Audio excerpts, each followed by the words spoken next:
예, 계속하겠습니다. 펴보세요, 책을 543페이지. 543페이지. 방금 환경 문제에 대해서 몇 가지 외부 효과의 대응 방안 차원에서 몇 가지 봤는데, 추가해서 몇 개 더 보고, 그 다음에 뒤로 가겠습니다. 공공재에서 공유의 비극 문제 정도 대표적인 문제 한두 개 보고, 176번 문제, 교토우정수와 같은 환경오염과 관련된 국제적 협약의 발효는 환경오염을 발생시키는 생산활동의 사회적 가치에 대한 재고를 요구하고 있다.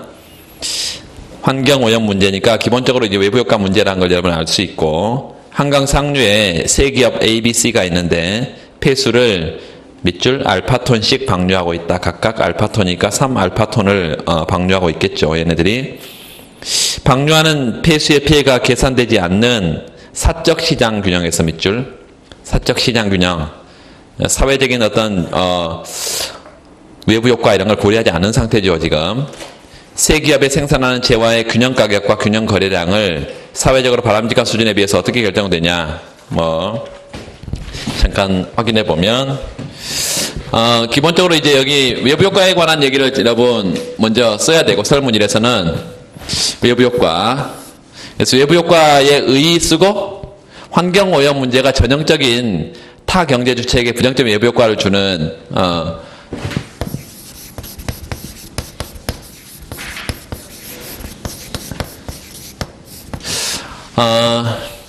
여기 이제 세 기업이 한강 상류에 세 기업이 있고, 이 세 기업이 기본적으로 생산 활동 과정에서 사회에 부정적인 외부 효과를 주니까 생산의 부정적인 외부 효과라고 말할 수 있고, 부정적인 외부 효과하고 긍정적인 외부 효과가 있는데, 기본적으로 사회적인 차원에서는 다 시장 실패의 요인이기 때문에 사회적인 차원에서는 긍정적인 외부 효과라는 건 존재하지 않습니다. 타 경제 주체에 미치는 영향이 어떠냐 이거지, 사회적인 차원에서는 긍정적인 건 없다. 시장 실패 요인이다는 걸 반드시 밝혀주고, 왜 외부라는 것이 붙어 있는지는 여러분 다 아시죠? 시장 밖의 현상이다. 그래서 타 경제 주체에게 이익이나 손실을 주면서도 그에 대한 대가를 요구하지도 지불하지도 않는 현상이기 때문에 그렇다. 여기 문제에서는 지금 그래프를 좀 확인해 보면, 사적 주체가 인식하는 비용과 사회가 인식하는 비용이 지금 다른데, 프라이스 퀀터티 평면에, PQ 평면에, 디맨드 커버가 이렇게 있고, 디맨드는 하나밖에 없으니까 소비 쪽에서는 지금 외부 효과가 없잖아요. 그러니까 PMB와 SMB가 다 같습니다. SMB, 소셜 마지널 베너핏, PMB 다 같고, 우상향하는 이제 공급 측이 두 개의 비용 곡선이 있다는 얘기죠. 두 개 이렇게 비용 곡선이. 사적 주체가 인식하는 비용은 낮고 사회가 인식하는 비용은 훨씬 더 큰 SMC. 그래서 기본적으로 PMB와 PMC가 맞아떨어진 상태에서 기업은 자신의 이윤 극대화 산출량을 생산할 것이고, QC, 컴피티션이 약자입니다. 컴피티션, 경쟁 상태에서 자신의 이윤 극대화 산출량 수준이고, 사회적 차원에서는 요 SMC하고 SMB가 맞아떨어진 상태에서 Q스타가 사회적인 체력 수준이다. 그래서 기본적으로 산출량이 어떻게 결정되냐 문제에서 물었죠? 사회적 체력 수준보다 과다 생산된다. 과다 생산되면서 사회에 어떤 부담을 준다고요? 이렇게 추가적인 사회에 부담을 준다. 사중손실이다 이렇게 말할 수 있겠습니다. 사중손실, 사회에 추가적인 부담을 준다. 첫 번째는 그렇게 간단하게 보면 되고, 두 번째는 외부성의 문제를 어떻게 해결하겠냐 관련해서, 정부 개입 없이도 밑줄, 정부 개입 없이도 외부성을 발생시키는 당사자 간의 거래를 통해서 밑줄, 사적 자치, 외부성의 문제를 해결할 수 있다는 이론적인 근거, 코즈 정리죠. 코즈 정리. 그러니까 코즈 정리는 이렇게 세부 설문으로도 나오고 큰 문제로도 나오고 엄청 많이 나왔어요. 코즈 정리는. 그래서 이 코즈 정리에 관한 두 번째, 당사자 간의 거래를 통해서 코즈 정리의 이론적인 근거. 앞에서 우리가 다 봤는데, 기본적으로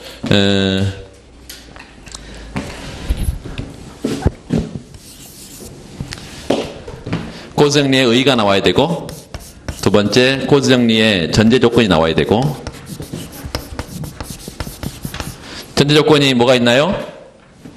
이해 당사자, 두 번째 협상 거래 비용, 세 번째 재산권이 명확하게 설정되어 있어야 된다, 네 번째 소득 효과가 제로냐 아니냐, 소득 효과가 제로다. 뭐 이런 기본적인 네 가지는 반드시 나와야 되고, 그런 상태에서 이런 조건 하에서 누가 사적 당사자가, 이해 당사자가 자유로운 협상을 통해서 정부 개입 없이도 외부 효과 문제를 치유할 수 있다.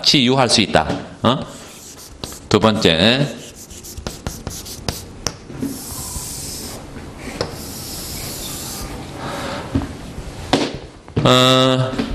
뭐 여러 개로 할 수 있지만 앞에서 우리가 사례 봤던 거 그냥 그걸로 해도 되고, 이렇게 일단 뭐 PMC하고 SMC 두 개로 이렇게 나눠서 해도 되고, 그냥 그렇게 할까요? 시장 균형 가격이 있고, 이렇게 PMC, SMC 이렇게 해서 SMC 사회가 부담하는 거, PMC 사적 주체가 인식하는 거, 이렇게 해서 기업은 기본적으로 이렇게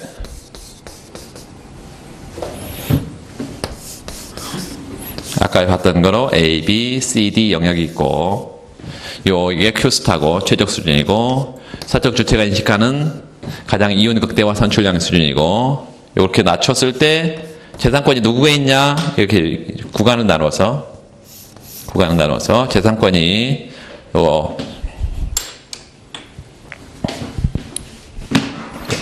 그래서 재산권의 귀속 여부에 따라서 자세히 안 하겠습니다.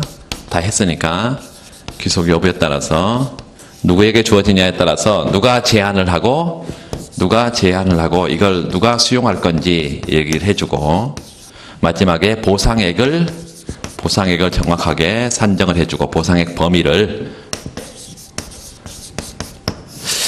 제한은 하면서 최대 지불 용의 금액을 같이 제시를 해야 되고, 요 수용을 하면서 최소한 받고자 하는 최소 수치 용의를 얘를 밝혀야 되고, 결국은 보상액의 범위는 최소 수치 용의, 최대 지불 용의 사이에서 결정되면서 결국은 누구에게 재산권이 있느냐에 상관없이 파레토 효율적인 자원 배분을 달성한다. 이렇게 가야 되고요. 앞에서 다 문제를 봤기 때문에 굳이 또 볼 필요가 없겠습니다. 자, 세 번째는 시장 실패를 조정하기 위해서 정부가 현재 폐수 방류량을 3알파톤, 이거를 3분의 2 수준으로 2알파톤으로 폐수 방류를 허가하는, 밑줄 긋읍시다. 2알파톤 폐수 방류권을 판매한다고 가정하자. 세 기업 ABC의 톤당 폐수 감축 비용은 스몰 abc고, 그러니까 기업 A의 감축 비용은 스몰 a고 기업 B의 감축 비용은 B고, 이 말입니다. 각각이니까. 그 동일한 가격으로 판매되는 폐수 방류권의 최고 가격은 어떻게 결정되냐? 최고 가격 밑줄. 이때 감축에 사용되는 사회적 총 비용은 얼마냐? 사회가 부담하는 비용은 얼마냐? A 기업이 가장 폐수 감축에 따른 감축 비용이 크네요. A 기업이 A만큼, ABC 순서니까. 자, 그렇다면 세 번째는 지금 3알파톤만큼 각각의 기업들이 처음에 지금 A, B, C 세 기업이 있고, 요 A, B, C 세 기업이 각각 알파에서 이렇게 3알파톤 합해서 요 3알파톤을 방류하고 있는데, 정부가 이거에 대해서 2알파톤만큼만 방류하도록 방류권, 폐수, 오염물질 허가권 이렇게 말할 수도 있고, 오염 허가권 이렇게 말할 수도 있고, 허가권, 폐수 방류권,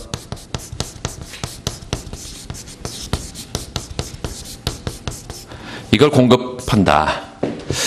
자, 그러면 이 방류권의 최고 가격은 어디서 결정될 거냐? 그래프를 한번 보면, 그래프.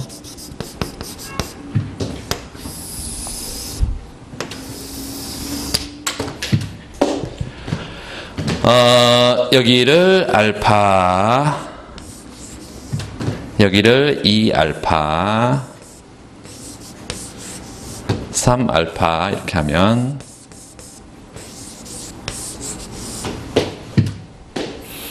비용을 여기가 A, 여기는 B, 여기는 C 이렇게 하면 정부가 폐수 방류량은 지금 폐수 방류권은 얼마나 공급하고 있냐면 2알파톤만큼 공급하고 있다. 이렇게 공급 서플라이 2알파톤만 공급한다. 그러면 이제 수요를 그려보면 수요와 공급이 맞아 떨어지면 시장의 균형이겠죠. 응? 자, 요 A보다 더 높은 가격을 정하면 이 가격이 P가 뭐보다 A보다 높은 가격을 정하면 누가 사겠어요? 아무도 안 사지. 자신은 요 가장 많이 폐수 방류에 따른 폐수 이 정화에 감축에 따른 비용을 기업 A가 A만큼 들이면 정화할 수 있는데 내가 뭐하러 A보다 더 높은 가격에 팔아요? 사요. 아무도 안 사지. 그건 수요가 없어. 이 구간에서 수요가 없어. 수요가 전혀 없어요. 이 가격을 뭐보다 크고 A보다 크고 B보다 크고 A보다 작은 이렇게 해도 되고 순서대로 그냥 합시다. P가 A인 경우 A만큼 정하면 누가 사겠어? 기업 A가 사겠고요. 그 다음에 P가 요 구간에서는 한번 그냥 표시를 하면 요 구간에서는 아무도 안 사고 A 가격이라면 누가 사? A만 사는데 A 기업은 요 알파톤은 요만큼을 살 수 있을 것이고 B 기업은 전혀 안 사고 A, B 사이에 있으면요. A, B 사이에 있으면 B가 돼야 B 기업이 살 거니까 A, B 사이에 있어도 A만 사고 그래서 알파톤은만 공급, 수요가 이루어지고 만약에 B의 가격을 정하게 되면 A, B 둘 다 사겠죠. 그래서 2알파톤까지 수요가 있을 것이고 B보다 작아. 그래서 C는 안 사죠. C는 C 돼야 비용이 C가 돼야 C는 살 거니까 요 B, C 사이에 있어도 A, B만 사죠. 이렇게 C 수준에서는 얘가 사게 돼요. 그런데 중요한 것은 공급이 아예 안 되니까 살 수가 없겠죠. 응? 그래서 최고 가격은 여기 B에서 요 최고 가격은 여기서 겹치는 수요와 공급이 요 수요 디맨드하고 서플라이 공급이 겹치는 구간에서 누가 산다? 요 최고 가격은 여기서 B에서 형성이 될 것이다. 이런 얘기예요. 이건 뭐 수요가 계단 모양으로 생겼다는 것 이외에 뭐 다른 것은 뭐 신경 쓸 필요 없고 감축에 소요되는 사회적 비용은 얼마냐? 그러면 이 알파톤까지 공급이 되고 이걸 이제 나머지 C는 이만큼 뭐 해야 되겠어요? 요거는 정화를 해야 되지. 감축을 해야 되지. 이 정화 비용이 요 알파 밑면 높이 C. 그래서 사회 총 비용은 사회적 비용은 얼마가 되겠어? 결과적으로 C 알파가 된다. 이게 사회적 총 비용.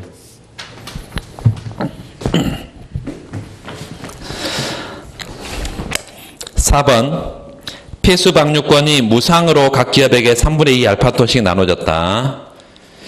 그리고 폐수 방류권의 거래가 금지된다면 거래 금지돼. 3분의 2 알파톤이면 각각 알파톤씩 폐수 방류하는데 3분의 2 알파톤만 주면 3분의 1 알파톤은 어때야 돼? 감축해야 되죠. 정화를 해야 되잖아, 쟤네들이. 정화 비용은 얼마가 들어? A 기업은 스몰 a만큼, B 기업은 얼마만큼? 스몰 b만큼, C 기업은 얼마만큼? 스몰 c만큼. 그러니까 얘네들이 각각 A, B, C가 다 어떻게 해야 된다고? 이게 지금 뭐 몇 번인가? 3번 그냥 이거 설문 2고 설문 3인가요? 설문 4 가면 기본적으로 요 A 기업은 얼마만큼 3분의 1만큼 요 3분의 1 알파톤만큼 뭐 하는데 감축하는데 뭐가 들어? A만큼 들지. 그쵸? 그리고 B 기업은 얼마만큼 들어? 또 3분의 1 알파만큼 정화하는데 B만큼 들지. C 기업도 3분의 1 알파만큼 뭐 하는데? 정화하는데 C만큼 들어. 그래서 공통적인 것이 3분의 1 알파고 A 플러스 B 플러스 C를 이렇게 쓸 수 있겠죠.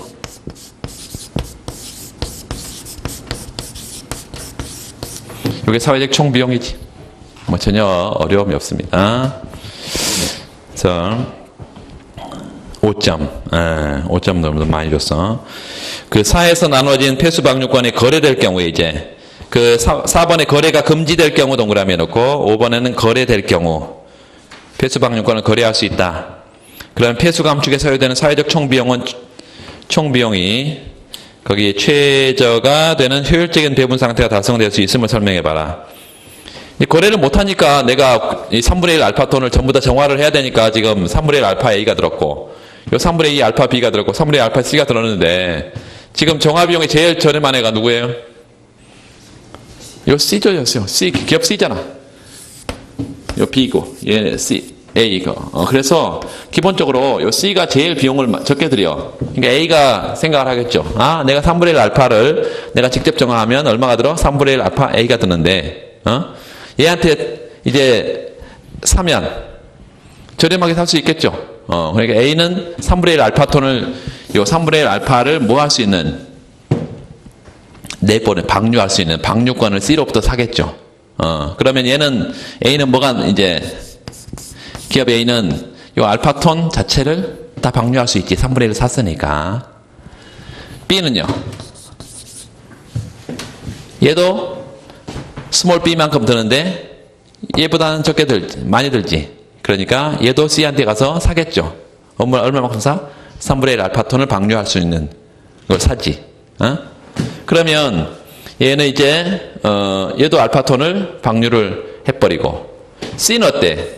C는 정부로부터 3분의 2 알파톤을 받았는데 3분의 1은 얘한테 팔고 3분의 1은 얘한테 파니까 팔 게 있어 없어 이제.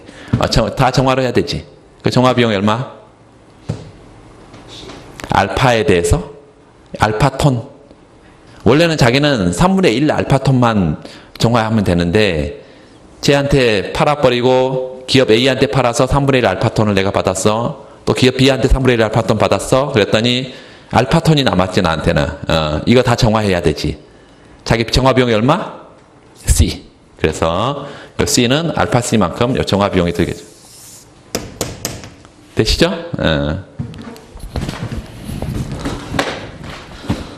그래서 뭐 간단한 문제인데 그 뒤에 좀 넘겨보세요. 거기 그 544페이지에 설문 2에 그 외부성의 문제 해결 방안에 거기 보면 직접 통제 있죠? 직접 통제. 그게 이제 수량 통제 보통 이렇게 얘기를 해요. 수량 통제. 그 다음에 환경세, 이건 피구세고, 오염 허가세 발급, 이게 오염 허가세가 방금 우리가 본 거고, 소유권의 확립은 뭐예요? 코드 정리. 코드 정리. 이렇게 말할 수 있겠습니다. 나머지는 다 설명을 드렸고,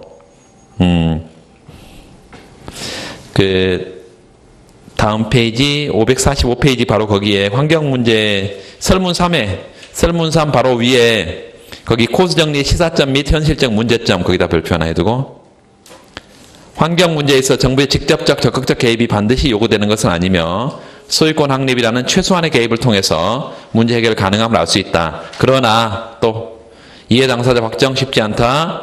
협상 비용이 발생할 경우에 무임승차하려는 애들이 생긴다. 세 번째, 소유권을 누구에게 주느냐에 따라서 귀속 방해에 따라서 소득 분배에 문제가 발생한다. 이런 문제를 제기할 수 있겠습니다. 그러니까 소유권을 누가 갖는지 무관하게 아무 문제 소유권 누가 갖는지 아무 상관없다라는 것은 어떤 의미에서 상관없는 거예요? 파레토 효율성을 달성한다는 의미에서 상관없는 거야. 그런데 소득 분배 문제는 생기지.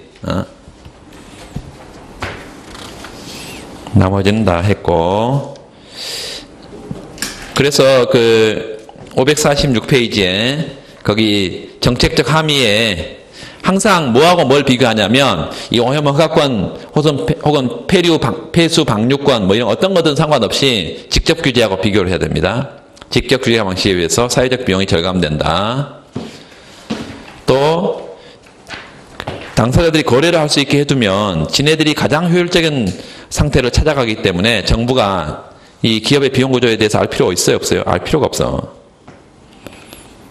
그런 얘기를 할 수 있고 좀 뒤로 가겠습니다. 좀 뒤로 가서 공유지의 비극 문제 한 문제 좀 볼게요. 180번 문제 555페이지. 555페이지. 180번 문제. 공유의 비극의 문제가 지금 몇 문제 있는데 대표적인 문제 하나 보겠습니다.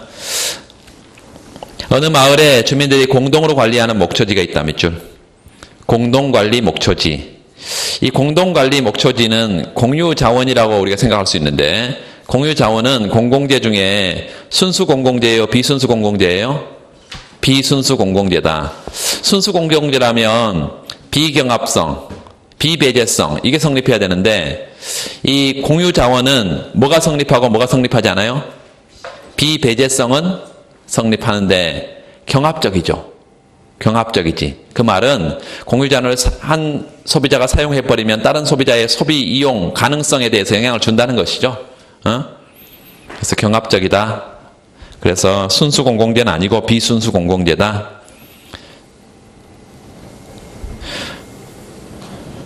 이 공동관리 목초지도 마찬가지예요. 공동관리 목초지. 기본적으로 아무나 이 목초지에다가 소를 방목할 수는 있지만, 소 방목을 할 때 적정 인원 수의 숫자가 적정 수의 이상의 이제 소가 방목이 되면 얘네들의 추가적인 한마디가 다른 소의 우유 생산량에 영향을 주죠. 목초지 이용 가능량에 영향을 주기 때문에 부정적인 외부 효과 문제다.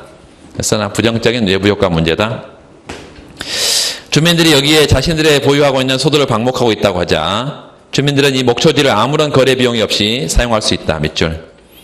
목초지를 아무런 비용 없이 사용할 수 있다는 것은 내가 필요한 것은 소 한 마리만 있으면 목초지에 집어넣을 수 있다는 거예요. 그리고 목초지에 그 뭐 잔디가 제대로 잘 자라든지 누가 뜯어먹어서 없어지든 신경 안 쓴다는 얘기예요. 이게 무슨 비용이지? 소 한 마리 사는데 들어가는 비용? 이거는 한계 비용이고 가변 비용이고, 뭐 비용이 없다고? 뭘 써놔요?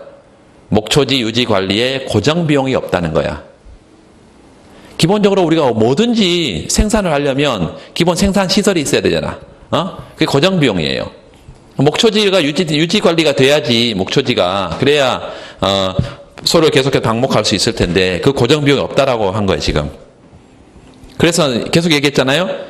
총 비용을 우리가 쓸 때 AC 곱하기 Q 써야 되는데, 이제 뭘 쓰면 된다고?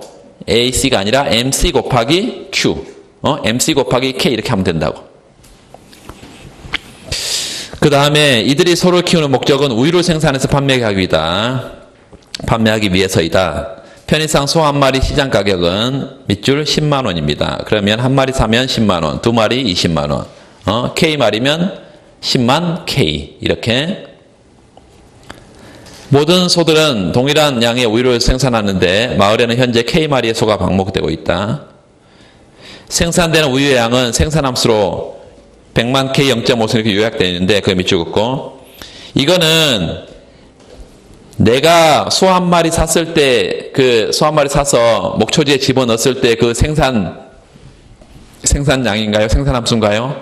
아닙니다. 그 생산함수가 아니라 공동체 전체의 생산함수라는 게 중요한 거예요. 마을 전체 생산함수. 마지막으로 우유 단위의 가격은 1원으로 정규화됐다. 가격이 1원으로 정규화되면 우리가 판매 수입을 볼 때 P 곱하기 Q 이런데 뭐만 보면 돼? Q만 보면 되죠. 우유 생산량 자체가 뭐라고요? 판매 수입이 된다. 우유 생산을 통해서 마을 전체 소득을 극대화하려면 몇 마리의 소가 사육돼야 되냐? 마을 전체 소득 극대화 밑줄.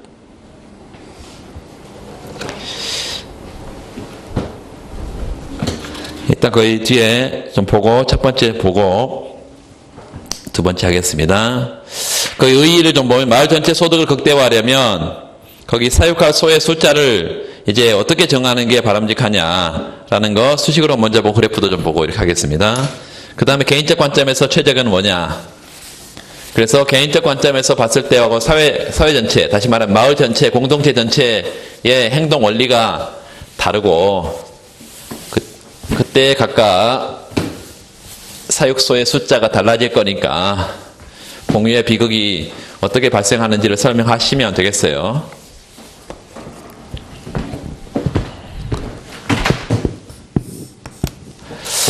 첫 번째는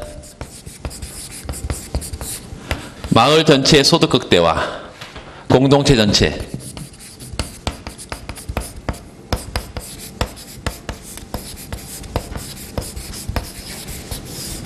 마을 전체 소득 극대화 문제를 좀 보면 기본적으로 얘네들의 행동은 어떻게 나타날 거냐면 maximize 마을 전체 소득을 파이라고 쓰겠습니다. 파이. 요 파이는 TR에서 뭘 뺀 거죠? TC를 뺀 거죠. TR은 P 곱하기 Q인데 P가 1이니까 그냥 Q 쓸 수 있겠어요. F 생산함수를 쓸 수 있다. FK. 그리고 원래는 AC 곱하기 K 해야 되는데 TC는 고정 비용이 없으니까 MC 곱하기 K.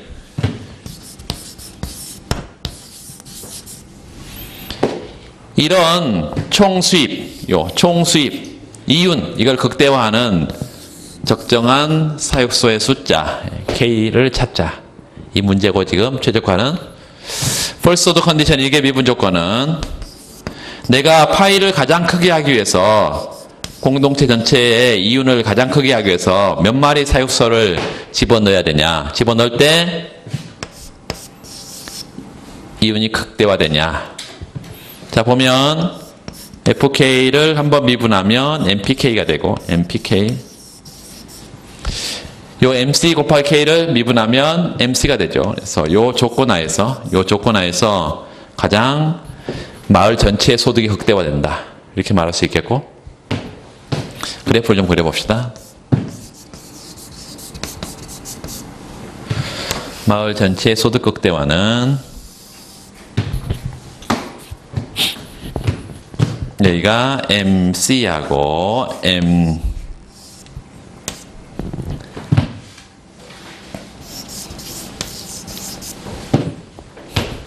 여기는 K. 자, MC는 뭐냐면 이 소 한 마리 살 때 얼마? 10만 원 준다 그랬어요. 그래서 10만 원 쭉 일정하다. 10만 원 MC. 그리고 MPK는 우리가 FK 생산함수가 주어져 있는데요. 생산함수가 10만 100만인가요? 100만 K에 0.5승 이렇게 주어져 있다. 100만 K 0.5승.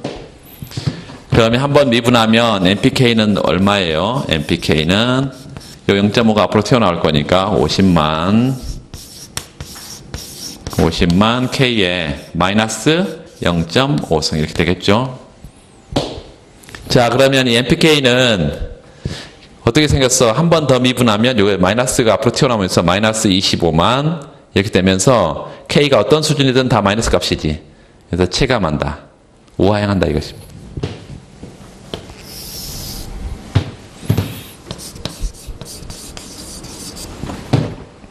그래서 결과적으로 요 MPK하고 뭐가 맞아떨어지는? 10만이 맞아떨어지는 10만. 요게 MC인. 요거 맞아떨어진 상태에서 K 찾으면 된다는 얘기예요. 그래서 보면 K의 마이너스 0.5승은 이게 5분의 1이죠. 5의 마이너스 1승이지. 좌우변을 제곱해버리면 K는 25마리가 되겠다.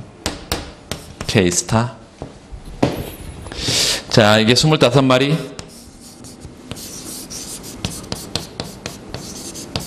이렇게.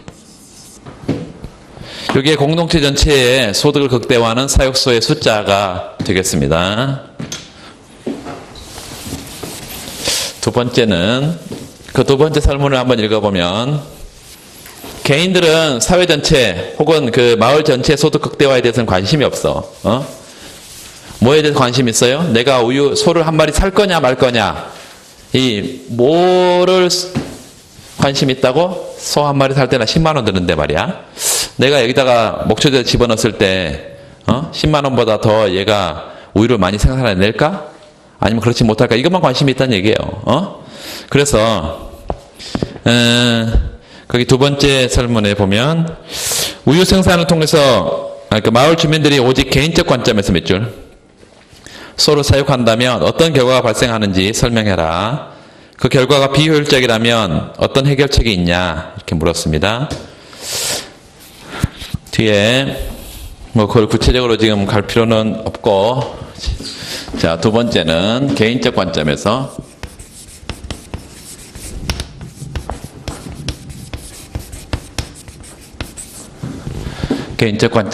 뭐를 K 사육소를 몇 마리 사는 게 최적이냐. 얘는 뭐에 관심이 있어요? 내가 한 마리를 어디 집어넣었을 때? 공동 목초지에 집어넣었을 때 그 우유의 생산량, 한 마리당 우유 생산량, 이게 평균이죠. 이것과 한 마리 살 때의 비용, 이게 얼마지? 10만 원. 얘보다 얘가 크면 어때? 사육소의 숫자를 더 늘릴 것이고 더 많이 집어넣을 것이고, 얘보다 작아? 그러면 줄여야 되고, 같을 때까지 집어넣을 거란 얘기예요. 같을 때까지. 응? 자, 그렇다면 그래프를 우리가 보고 그 다음에 구체적인 수치를 한번 또 찾아내보려면 요 K고요. 여기는 APK고 평균, 그 다음에 MC 한 개. 여기가 이렇게 생겼어요. MC는 일정에 10만 원으로 일정에 10만 원. 자, 그리고 우리 이런 생각을 한번 해봐. APK라는 것은 도대체 뭐냐? APK라는 것은 K분의 FK인데, APK는 이게 APK예요. APK는 어떤 성질을 갖고 있냐? 내가 공동 목초지의 사육소를 한 마리 추가로 넣으면, K가 미세하게 하나 더 넣으면 이 말이에요. TAPK는 어떻게 될 거냐 한번 생각해 보자. 이 APK는 뭐라고? 소 한 마리당 우유 생산량. APK가. 그쵸? FK가 우유 생산량이고 이거는 K로 나누니까 한 마리당 우유 생산량이죠. APK는. 그런데 사육소의 숫자가 늘면 APK는 증가할까 감소할까? 예전보다 사육소의 숫자가 늘면 얘가 더 많이 풀을 뜯어먹어 버릴 거니까 기존에 있는 소들이 우유 생산량이 줄겠죠. 이게 이제 부정적인 내부 효과야. 여기 올라가면 여기 줄어.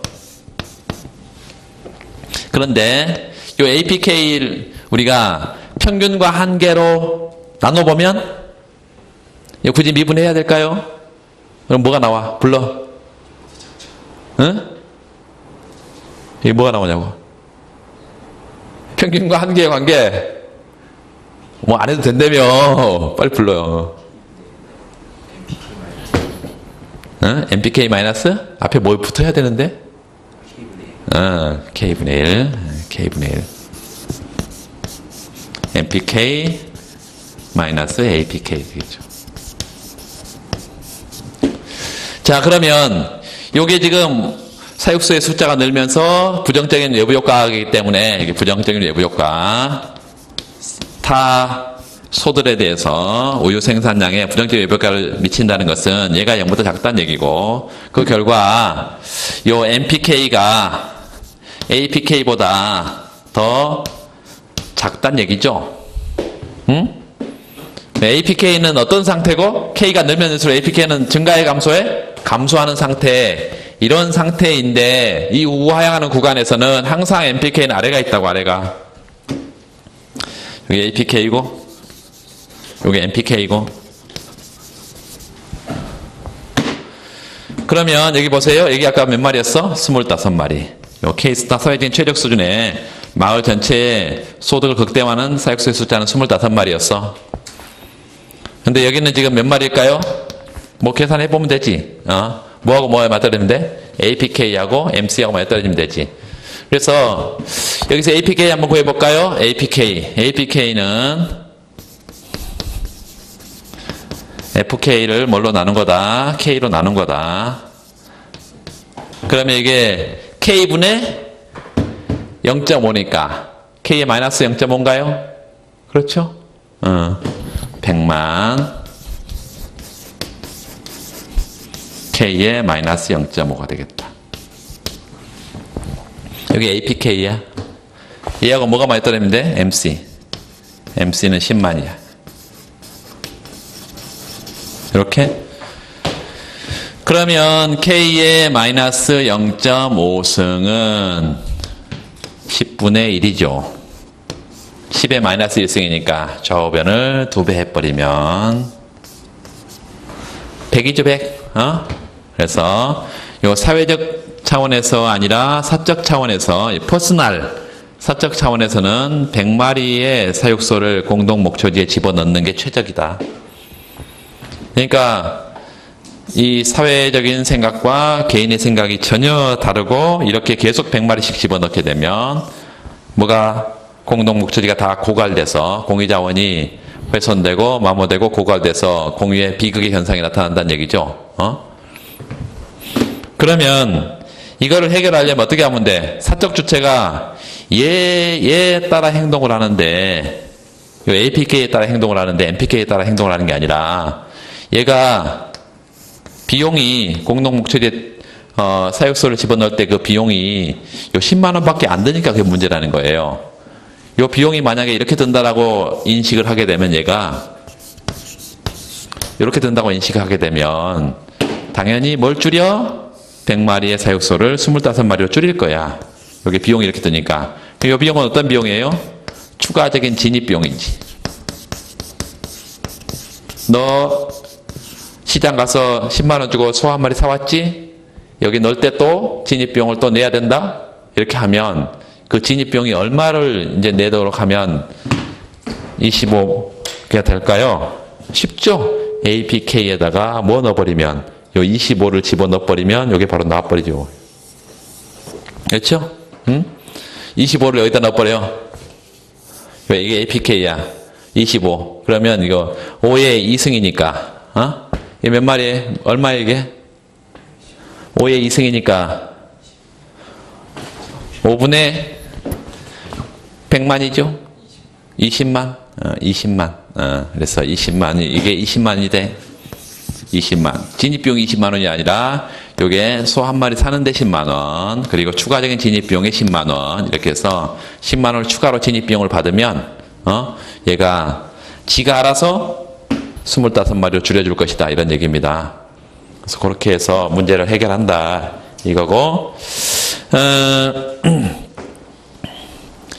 556페이지 좀 보시면 556페이지 7페이지에 그 2번에 이러한 결과가 비효율적인지 그 공유의 비극이 있어요. 공유의 비극이 100마리, 25마리 얘기하면서 그 100마리를 넣게 되는데, 이런 현상이 발생하는 이유는 거기 각 개인은 자신의 구입 결정으로 인해서 다른 사람이 구입하는 소의 우유 생산량에 영향을 미친다는 사실 밑줄, 외부 효과를 고려하지 않고 의사결정을 내리기 때문에 그런 것이고, 이 결과 마을 전체의 이유는 계속 공유지가 이제 고갈이 돼버리면 제로로 떨어져 버리고 마을 전체의 관점에서 매우 비효율적이다. 첫 번째 어떻게 해결하냐? 공유지를 사유화한다. 두 번째는 법적 규제를 둔다. 기본적으로 K스타가 25마리라는 것을 알게 되면 25마리 이상은 넣지 못하도록 법적으로 규제를 하면 되겠죠. 세 번째, 추가적인 진입비용을 받는 방법, 방금 말씀드린 것입니다. 그렇게 하시면 되겠고,